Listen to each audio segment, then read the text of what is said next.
Hello students, welcome back at motive of motivation. आज हम discuss करेंगे चैप्टर इलेक्ट्रिसिटी के जो एक्सरसाइज है उसके न्यूमेरिकल्स के बारे में। तो हम आज पूरी एक्सरसाइज के न्यूमेरिकल डिस्कस करेंगे, पूरा उसका सॉल्यूशन जानेंगे और समझेंगे बहुत ही डिटेल में। तो आइए शुरू करते हैं सबसे फर्स्ट न्यूमेरिकल से। तो first numerical is a piece of wire of resistance R is cut into 5 equal parts. मतलब एक वायर का पीस है, ठीक है। जैसे मान लेते हैं कि ये एक वायर है, ठीक है।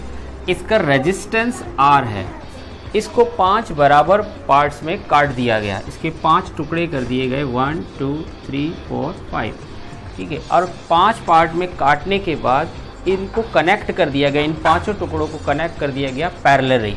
If the equivalent resistance of this combination is R dash, यानी कि इन पांचों जब पैरेलल इनको लगाया गया तब इनका रेजिस्टेंस अगर जो R डैश हो तब R अपॉन R रेशियो कितना होगा।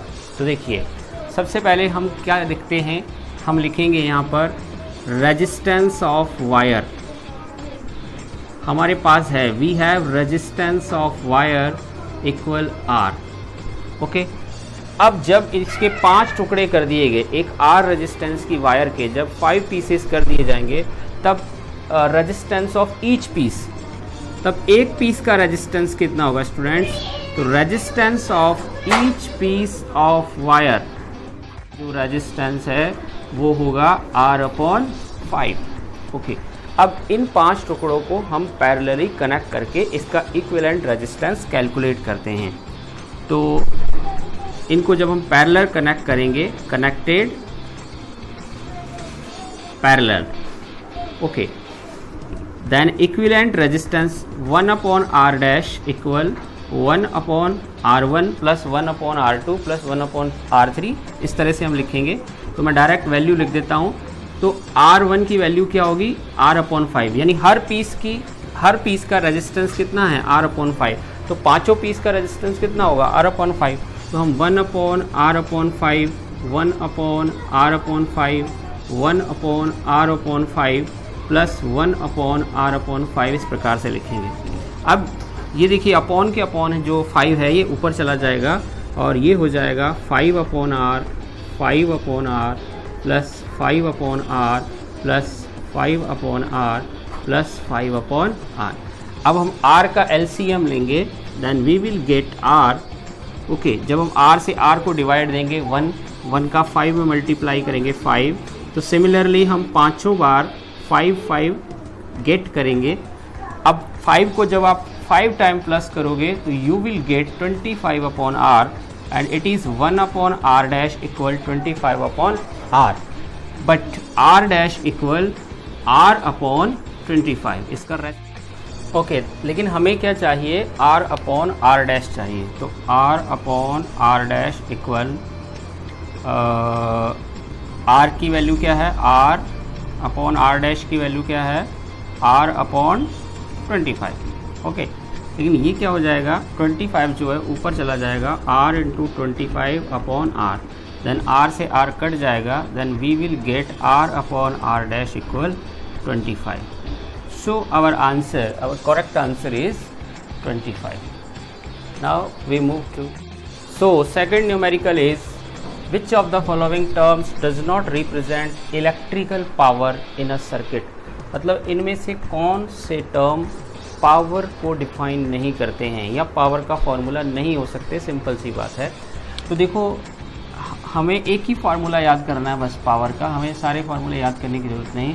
We know very well P equal VI। अब आप क्या करो, यहाँ पर ओम्स के लॉ से V और I की वैल्यू को रिप्लेस करके देख लो क्या क्या बन रहा है, ठीक है। तो यहाँ हमें पता चल जाएगा। तो देखो ओम्स के लॉ में हम जानते हैं we know very well V equal क्या होता है, IR। तो अगर आप V की जगह IR रखोगे तो क्या हो जाएगा, I स्क्वायर R, यानी कि ये हो सकता है, ठीक है। अगर आप I की वैल्यू लोगे तो I इक्वल होता है V अपॉन R, यानी अगर आप I की जगह V अपॉन R रखोगे तो ये हो जाएगा V स्क्वायर अपॉन R, यानी कि V स्क्वायर अपॉन R भी हो सकता है एंड V I तो होता ही है। तो अब कौन सा नहीं है पावर का फार्मूला, I R स्क्वायर नहीं है, ओके। अब थर्ड न्यूमेरिकल जो आपको दिया है वो है an electric bulb is rated 220 volt and 100 वाट, मतलब एक बल्ब जो है उसकी पावर दी गई है यहाँ पे आपको 100 वाट, ठीक है। और उसे हम ऑपरेट अगर करते हैं 220 वोल्ट पोटेंशियल डिफरेंस पर, और यदि उसी बल्ब को, ठीक है, 100 पावर वाले बल्ब को यदि हम 110 वोल्ट पर ऑपरेट करें तब वो कितनी पावर कंज्यूम करेगा। तो सबसे पहले हम लिख लेते हैं हमारे पास क्या है। We have power of bulb 100 watt, कितना है 100 वाट। इसके अलावा हमारे पास पोटेंशियल डिफरेंस है 220 वोल्ट। ये तो एक केस हो गया। अनदर केस में हमसे बोला जा रहा है कि when it is operated on 110 volt, ठीक है। तो अनदर केस में हमारे पास पोटेंशियल डिफरेंस है 110 वोल्ट, और इस केस में हमसे पूछा जा रहा है पावर, यानी कि हमें इस केस में पावर कंज्यूम करना है। देखो स्टूडेंट्स, यहाँ सबसे पहले यहाँ पे आप ऊपर देखें पावर के हमारे पास बहुत 3 फार्मूले हैं, VI, I²R एंड V²/R। तो यहाँ पे हम कौन सा फार्मूला पुट करके पावर निकालेंगे। सबसे पहले हम यहाँ से क्वेश्चन को शुरू करेंगे। तो देखो एक चीज़ आप नोटिस करें, जो बल्ब है, ठीक है, इसका क्या फिक्स होगा। देखो करंट इसमें फिक्स नहीं होगा, क्योंकि अगर आप पोटेंशियल डिफरेंस चेंज करोगे तो करंट चेंज हो जाएगा, ठीक है। यहाँ भी करंट चेंज नहीं होगा। तो यहाँ पे एक चीज़ है जो इसकी फिक्स रहेगी, वो है रेजिस्टेंस। यानी कि हम यहाँ पे ये वाला फार्मूला लगाकर इसको सॉल्व कर सकते हैं, ठीक। तो सबसे पहले लेकिन अब इसके लिए हमें क्या चाहिए, रेजिस्टेंस चाहिए। तो first of all we will calculate the resistance of bulb. Okay, तो इसके लिए हमारे पास फार्मूला यही है, P = V²/R। लेकिन हमें क्या निकालना है, R। तो R बराबर हो जाएगा V²/P। अब हम वैल्यूज़ पुट कर देते हैं। V की वैल्यू क्या है 220, स्क्वायर करना है इसका तो मल्टीप्लाई कर देंगे।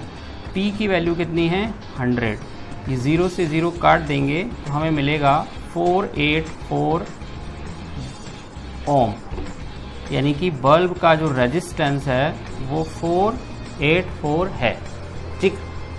ओके, अब हम यहाँ पे आते हैं, अब हम पावर कैलकुलेट करते हैं। तो P बराबर होता है V²/R। ओके, अब हमारे पास V कितना है यहाँ पर, अब हमें बल्ब को ऑपरेट करना है 110 वोल्ट पर। तो V कितना हो जाएगा हमारे पास 110 × 110। बल्ब का रेजिस्टेंस कितना कैलकुलेट किया हमने 184। ओके, अब हम डिवाइड करते हैं इसको 11 से, 4, ठीक है। तो 11 1 जा 11, ये 0 यहाँ पे आ गया, 11 4 जा 44, 11 4 जा 44, ठीक है। It is divided by 11, 45, 4 time divide हो गया। इसी प्रकार से यहाँ से फिर से 11 से डिवाइड देते हैं इसको, ये 4 टाइम डिवाइड हो गया। 10 × 10 आप मल्टीप्लाई करो, कितना हो जाएगा 100 हो जाएगा। 100 को 4 से डिवाइड दोगे देन यू विल गेट 25 वाट। इसका मतलब जो बल्ब की पावर है वो अगर आप 110 वाट पर इसको ऑपरेट करोगे तो ये 25 वाट पावर कंज्यूम करेगा। Then right answer is 25 watt. Okay, तो स्टूडेंट्स नेक्स्ट न्यूमेरिकल है 2 conducting wires of the same material and equal length. मतलब 2 कंडक्टिंग वायर एक ही मटेरियल की और इक्वल लेंथ की। मान लेते हैं हम 2 कंडक्टिंग वायर हैं जिनकी लेंथ बराबर है, ठीक, और इक्वल डायमीटर्स, इनके जो डायमीटर हैं वह भी क्या हैं, बराबर हैं, ठीक। Equal diameters are connected in series, इनको पहले सीरीज़ में कनेक्ट किया जाता है एंड देन पैरेलल, किसी भी सर्किट में फिर पैरेलल कनेक्ट किया जाता है। सेम पोटेंशियल डिफरेंस, यहाँ पे लिखा हुआ है सेम पोटेंशियल डिफरेंस, मतलब पोटेंशियल डिफरेंस वही रहता है। Then the ratio of heat produce in series and parallel, तब सीरीज और पैरेलल में जो ये हीट प्रोड्यूस करेंगी उनका रेशियो क्या होगा, ठीक है। क्योंकि स्टूडेंट बहुत आसान सा क्वेश्चन है। यहाँ पे आपको बताया गया है कि 2 वायर हैं, ठीक है। तो मान लेते हैं कि दोनों वायर का रेजिस्टेंस जो है वो क्या है, R है, ठीक है। और इनका पोटेंशियल डिफरेंस बोला जा रहा है सेम पोटेंशियल डिफरेंस, तो पोटेंशियल डिफरेंस हम मान लेते हैं V है। अब ये पूछा जा रहा है अपने से कि ये हीट कितनी जनरेट करेगी, ठीक है। अब हीट का जो फार्मूला होता है हम जानते हैं, हीट का जो फार्मूला है मेनली वो है I²RT या फिर V²/RT, ठीक है। तो हम क्या करते हैं, यहाँ से जो T है उसको रिप्लेस कर देते हैं और हम केवल पावर का फार्मूला ले लेते हैं V²/R, क्योंकि अगर दोनों की जितनी पावर होगी, पावर मतलब जो पावर है उसका जो रेशियो आएगा वही हीट का रेशियो आएगा। तो फिर टाइम तो फिक्स रहेगा, दोनों के लिए सेम टाइम के लिए हम कैलकुलेट करेंगे, है ना। तो हम इसलिए क्या करते हैं, पावर ले लेते हैं। नाउ हमारे पास क्या है, फर्स्ट हम क्या करते हैं, इनको सीरीज़ में कनेक्ट करते हैं। तो इन सीरीज़, जब इनको हम सीरीज़ में कनेक्ट करते हैं तो इनका टोटल रेजिस्टेंस कितना आएगा। जब हम वायर्स को सीरीज में कनेक्ट करेंगे इनका टोटल रेजिस्टेंस देखिए स्टूडेंट कितना आएगा। एक वायर का रेजिस्टेंस है R, ठीक है, दूसरी का भी R, देन टोटल रेजिस्टेंस हो गया इनका 2R। तो इस केस में इनकी पावर क्या हो जाएगी, V²/R, ठीक है, ये फार्मूला है। लेकिन R की वैल्यू क्या है अभी, 2R। तो इस केस में इनकी पावर आई V²/2R। ओके, अगर हम इनको पैरेलल कनेक्ट करते हैं, इन पैरेलल इक्विवेलेंट रेजिस्टेंस, ठीक है, तो पैरेलल केस में इक्विवेलेंट रेजिस्टेंस जो होगा वो कैसे कैलकुलेट करेंगे students, you know very well, 1/R'/1/R1। तो R1 की वैल्यू क्या है, R, 1/R2 इसकी भी वैल्यू क्या है, R। R का LCM ले लेंगे हम, कितना आएगा, R ही आएगा। ओके, R से R को डिवाइड देंगे 1, तो ये आ गया हमारा 2/R। लेकिन स्टूडेंट्स ये 2/R 1/R' बराबर है, लेकिन हमें कैलकुलेट करना है R'। तो R' बराबर क्या हो जाएगा, R/2। तो अब हमारे पास रेजिस्टेंस आ गया। अब हम इसकी पावर कैलकुलेट कर लेते हैं। तो P बराबर क्या है, V/R। तो V/R की वैल्यू क्या है, R/2, ठीक है, ये 2 ऊपर चला जाएगा एंड ये हो जाएगा 2V²/R, ये पावर आ गई। अब हम इसे P1 मान लेते हैं, विविध इसको P1 मान लेते हैं, इसको P2 मान लेते हैं। अब हम P1 रेशियो P2 निकालते हैं। तो जब हम रेशियो निकालते हैं, इट मीन हम क्या कर रहे हैं, पहले वाली वैल्यू जो है यानी V²/R और जो दूसरी वाली वैल्यू है 2V²/R, इसको कंपेयर करेंगे, ठीक है। पहली वाली वैल्यू क्या है, सॉरी, V²/2R है, ठीक है, V²/2R एंड 2V²/R को कंपेयर करेंगे। लेकिन जब हम कंपेयर करेंगे या फिर आप इसको जब डिवाइड दोगे, रेशियो का मतलब यहाँ पे क्या है, डिवाइड दोगे, तो ये वाली जो वैल्यू है ये चेंज हो जाएगी, ठीक है, चेंज हो जाएगी। तो यहाँ पे मल्टीप्लाई आ जाएगा और ये हो जाएगा आपका R/, ये रेसिप्रोकल हो जाएगा इसका, R/2V², ठीक है। तो यहाँ पे देखो R से R कट जाएगा, V² से V² कट जाएगा, ऊपर कितना बचा 1, 2 का 2 से मल्टीप्लाई हुआ कितना हो जाएगा 4, तो हमें मिल गया 1/4। तो यानी P1 और P2 का जो रेशियो है वो कितना आएगा, 1/4 आएगा। तो इस प्रकार से हम कैलकुलेट कर सकते हैं। अब देखो पावर का रेशियो अगर 1/4 आया तो हीट का रेशियो भी क्या आएगा, 1/4 ही आएगा। क्योंकि अगर आप T तो कांस्टेंट रहेगा ना, T कांस्टेंट रहेगा, तो अगर आप यहाँ पे T का मल्टीप्लाई करेंगे, यहाँ भी T का मल्टीप्लाई करेंगे, अगर आप इस फॉर्मूले में सपोज लिख लेते अगर T, तो यहाँ T से T कट जाता अभी, है ना, तो उस केस में भी रेशियो 1/4 आता। लेकिन ये थोड़ा ईजी पड़ गया हमें, ठीक है, बहुत सारा कैलकुलेशन हमें नहीं करना पड़ेगा। तो दैट इज़ वाई हम क्या करते हैं, इस फार्मूले से इसको कैलकुलेट कर सकते हैं। तो लेकिन अब फाइनल आंसर अगर आपसे इलाबोरेटिव पूछा जाए, डिटेल में पूछा जाए, तो हम यहाँ पे ये लिखेंगे H1 रेशियो H2। तो आप क्या कर देंगे, यहाँ दोनों साइड T का मल्टीप्लाई कर देंगे और मल्टीप्लाई करके आप फाइनल में 1/4 लिख सकते हैं, ठीक है।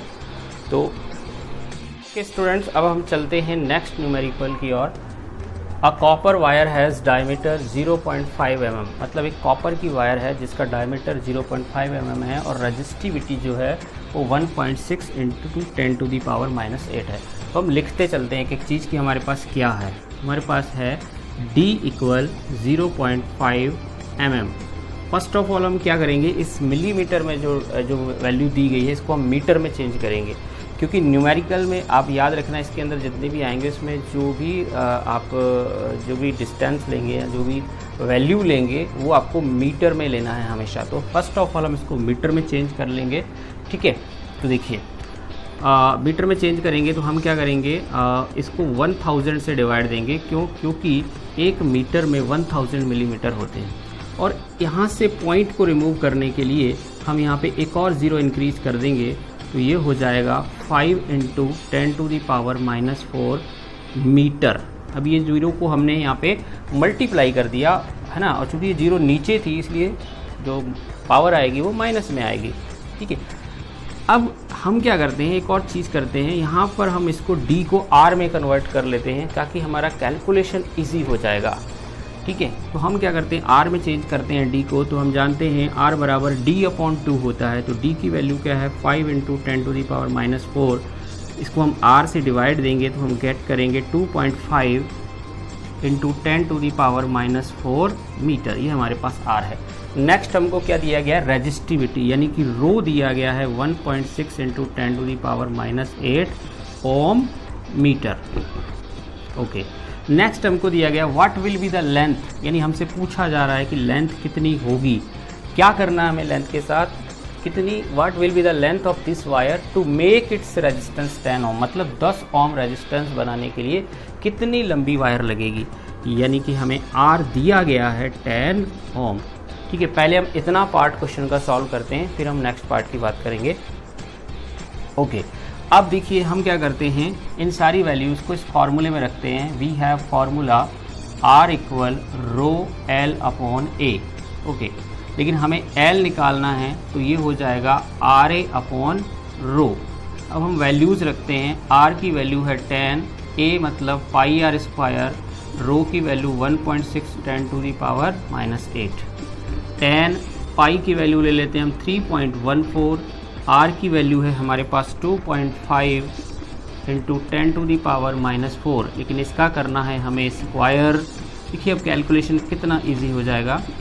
अब हम फिर से लिख लेते हैं ऐसे कि ऐसे 10, 3.14, 25, 2.5 का स्क्वायर हो जाएगा 6.25, ठीक है। और यहाँ पर ये पावर हो जाएगी 10⁻⁻8, 1.6 × 10⁻�8। तो यहाँ पर देखें सबसे पहले 10⁻8 से 10⁻8 निपट गई है ना, ये आप कैंसिल आउट हो गई। यहाँ से हम पॉइंट हटाकर यहाँ 0 इंक्रीज कर लेते हैं और इसको हम डिवाइड देते हैं 4 से 4 टाइम, ये 25 टाइम, ये 4 से 6.25 टाइम। तो अब हमारे पास जो फाइनल वैल्यूज़ आई हैं वो हैं 6.25 × 3.14 × 6.25।